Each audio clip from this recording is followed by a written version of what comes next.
Quick disclaimer, I have been here before. So after the trailer and devlog came out, jumping on their Discord and checking everything I could about Anvil Empires, part of me is very excited for this game. A medieval sandbox MMO with total war-like battles gives me an instant semi. It just ticks all the boxes, right?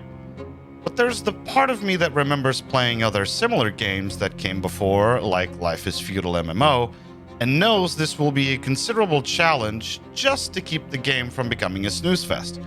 Stuff in medieval times was just that, boring as hell.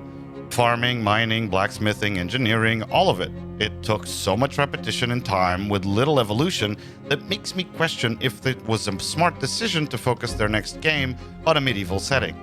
There are also some other issues that all the other games that came before, that made all the same promises and failed, have pointed out to be the wrong way to go about this. First, let's get to the factions, of which there are three: the Pagans, the Ancients, and the Remnant. Personally, I believe that more than two factions is a mistake. We all know what players are capable of at this point, right?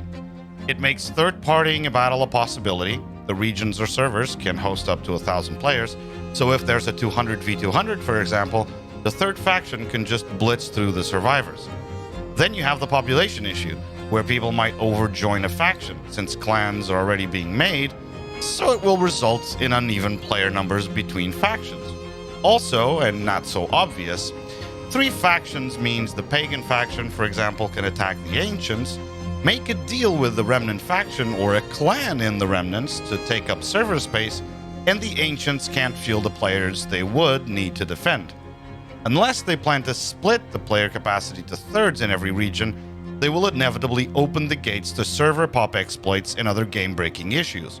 If they do that, then 500 v 500 battles are off the table, and the most will be 333 versus 333, and the whole 1,000 players per region argument goes out the window. Then we have the map. For pre-placed factions, like they do in Foxhole, it just doesn't seem to be balanced at all. Some areas have more ores in the mountains, others more food in the plains, and so on. Presumably the start will be random, and clans have to fight for the best stuff right out of the gate.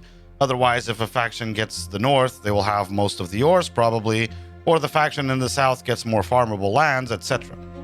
With the start being chaotic, if indeed it is, not pre-placed like in Foxhole, this means clans' decisions will outweigh the faction's decisions in the territory capture start, because they will fight to settle in the best areas and just make borders extremely erratic, possibly even creating pockets or fragments of factions all over the place.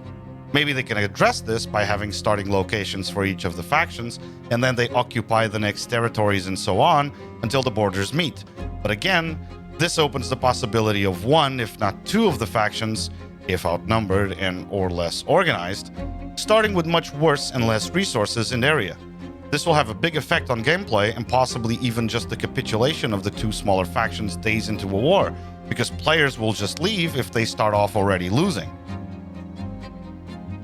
The combat has addressed the sprint click fest that was before by having a slower combat stance, focusing it on group play and not individual skill or ability, but this makes it less fun and more reliant on numbers, assuming there will be enough to field those big armies they hope for. There must be weapons or weapon combinations that allow for fast fighting hit and run tactics for two reasons: guerrilla warfare or partisans in Foxhole, and for flanking or breaching a line. If that has to be made without being able to brandish a weapon or not being able to use it at all, then it will just be a line v line rotating around the center until one side routs. Maybe as an alternative, running hits do less damage, like 50% of the weapon damage, and combat stance hits to full 100% weapon damage. Now, I'm not sure about this, but I'm sure that there must be AI placements like in Foxhole. These have the advantage of allowing the deployment to a front, in a relic or a town hall, and join the fight in any location. Also, in Anvil, if all things are player-made, clans will only have themselves for the fence until they build something that allows others spawning and have stuff ready to supply those extra people, because they might not even be online. This is because regiments in Foxhole tend to have a regional or language focus. There are many with just French or Chinese or American players. In Anvil, This leaves a clan wide open for offline sieges without enough players to defend. This can only be countered by AI. It also has a very useful function in map intelligence and recon. Since it's medieval times, I assume no listening kits or watchtowers to take away the fog of war on an area of a map. Then we have the research and development. In Foxhole, you start with rifles, then submachine guns, then assault rifles, tanks, artillery, gunboats, rocket launchers, all the way up to a nuke. In Anvil Empires, I assume the development of weapons will start in the early medieval and go all the way up to muskets and cannons. Otherwise, there will be little to no variation in combat as the war progresses. Catapults, ballistas were around since the Roman days, with the only real wild card being the trebuchet that came later, but that's about it. Developing a new horse cart or a new breed of horse or a slightly longer sword won't feel as rewarding or inspiring as the appearance of a game-changing tank or weapon emplacement on the front lines. There needs to be a clear difference between early, mid, and late war, even with variations within these three stages that change the gameplay significantly. Now, the logi in Foxhole is amazing, especially after the facilities were introduced. It's very complex and time-consuming, but very satisfying as well. Due to the time period of Anvil Empires, logi will naturally be more simple. There are no trains or trucks, everything is slower, more time-consuming, and a lot is filled with activities you have to wait for, like farming, for example. If the incentives for a good backline and frontline logi are not there, and given the time period chosen, this will be a considerable challenge. Then Anvil Empires will not retain a sizable chunk of the player base for long. Logi needs to be varied, interesting, and engaging, because without logi there is no combat. Then there's the variation of gameplay. In Foxhole, you can start your day off in logi, relaxing for a bit, and then later go QRF, or just fight in a specific line, or even be a part of an organized aspect of gameplay.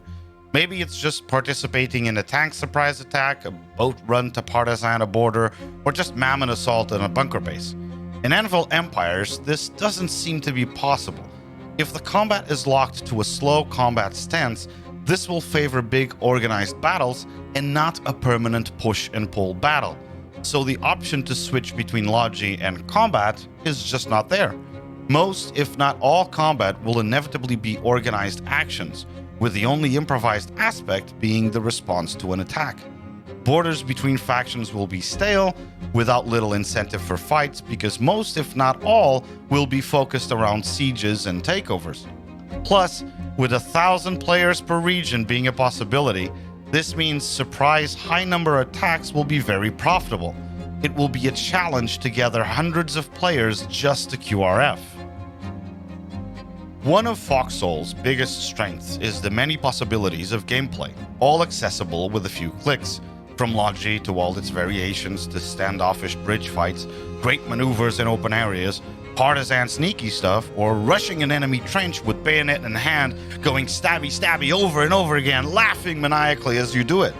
In Anvil Empires, unless they kind of cater to this while pissing off every history, actually, bro, then they run the risk of it becoming a snooze fest until the next big battle. To someone like me that has played similar games in the past, it appears to have everything to fail and quick. More than 2 factions, slow and group-focused combat so PvP might be too few and far between, individualities completely out of the window because of such a group focus, logi might be too boring and not rewarding. Everything they present sounds interesting and exciting, but on paper has always failed every time someone thought they could do it. Look, in short, I am cautious about Anvil Empires and will need to see a hell of a lot more before even considering it to be a possibility. I have already seen too many of these come and go. I know someone will eventually succeed in creating this kind of game, and I very much hope it will be Anvil Empires because frankly, I'm tired of waiting for it. Let's see when they open up the pre-alpha to more people and the way the development goes, if they make the same mistakes of those that came before them, or if they actually pull it off. If you have a comment to make, leave it in the comments below. Just please be respectful. Leave a like, subscribe. Thanks for watching, Have a great day.